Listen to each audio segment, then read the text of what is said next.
I do not have a single strand of doubt that all of us who are watching this video, who have subscribed into my channel, have one day or another fancied about this mass drop exclusive Sennheiser headphones.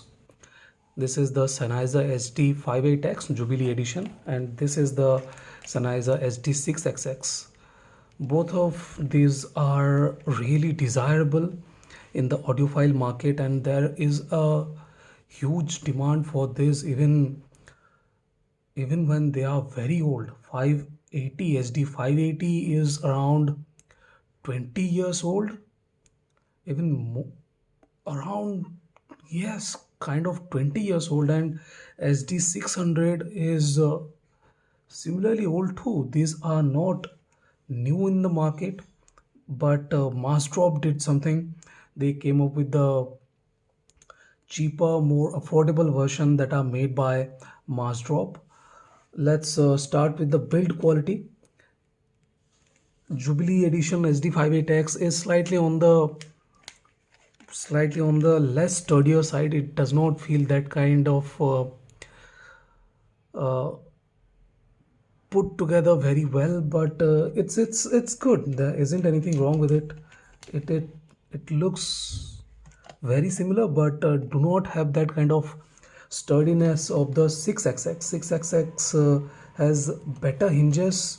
This one looks slightly better too, and has a slight blue hue to it, as you guys can see, has a bit of blue to it, slightly on the blue side. And where the SD6XX drivers are visible to naked eye, the 580X do not exhibit its drivers. That's okay, nothing wrong with it.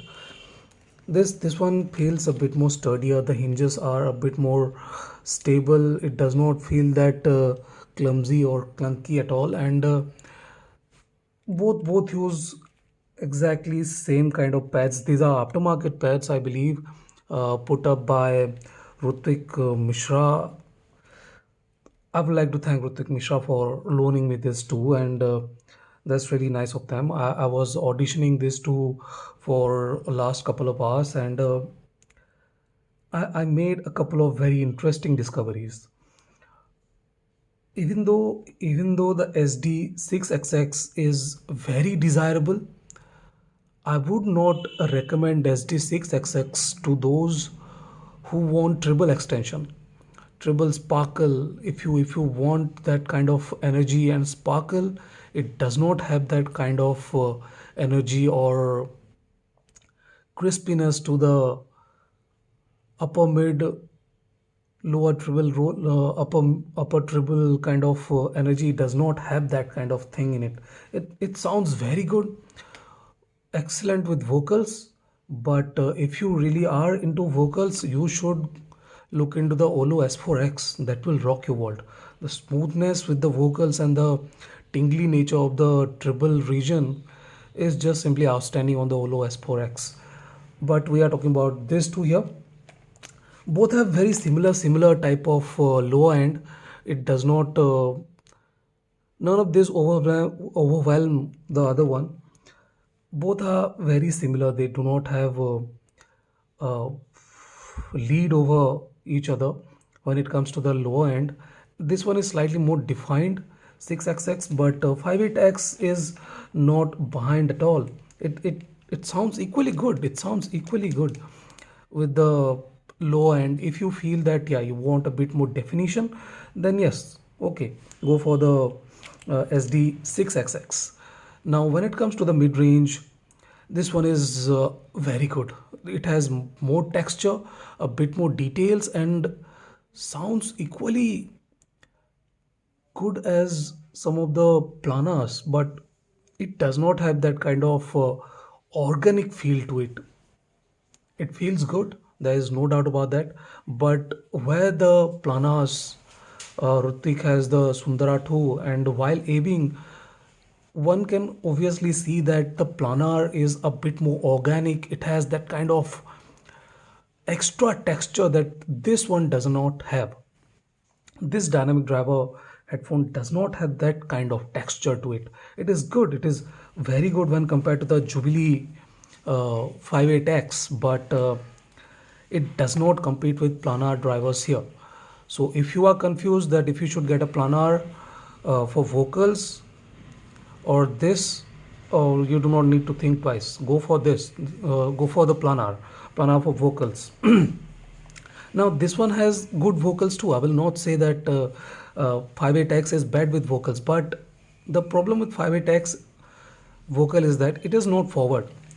The 6XX has forward vocals. They are a bit more pushed forward, and they feel a bit more, slightly more engaging, whereas 58X does not engage that much with the vocal region. Vocals are good. There are no doubts about that. Vocals have that kind of resolution, that kind of detail, similar kind of details, but it just simply does not engage that much. It is much better with the treble region, where it has better energy, better sparkle, better extension, slight bit of extra extension. I was using Earman TR-Amp with this, and I found the Jubilee edition to be a bit more extended, a bit more crispy, a bit more detailed with the triple region. That is a plus for this, obviously.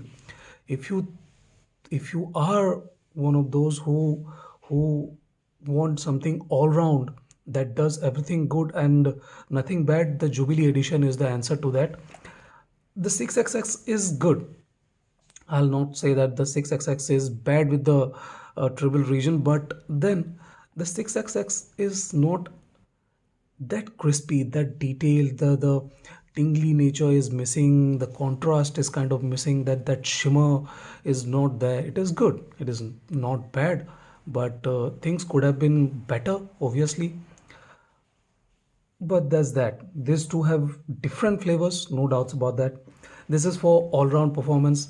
I was initially not very impressed with the 58X, but when I gave it a couple of hours, I found out that the 58X is a bit better all-rounder than the 6XX. So if you do not have a tube amp, like me, I do not have tube amp. We all fancy about these headphones. We want one, but we are kind of not sure what to get, why to get this, and where to get this. These are mass drop, but the taxes are kind of a problem here in India. But we all contemplate if we should get the 6XX or 58X. I believe this video will help you guys. This is better built, better with slight bit of low end texture. Vocals is a bit more forward, but the treble is not very engaging or very uh, energetic. Not that kind of. It does not have that kind of attack. Whereas the Jubilee edition is a better all-rounder, has better treble energy, feels a bit more extended too, but does not have any kind of emphasis to the spectrum. It does not prefer, it does not favor any part of the spectrum over the other. So that's the thing. If you want an all-rounder, the 58X should be your pick over the 6XX, the more desirable 6XX. So that's it. If you guys have any questions or any queries, fire them in. I'll be answering them all. Thank you for watching. Have a nice day. Enjoy.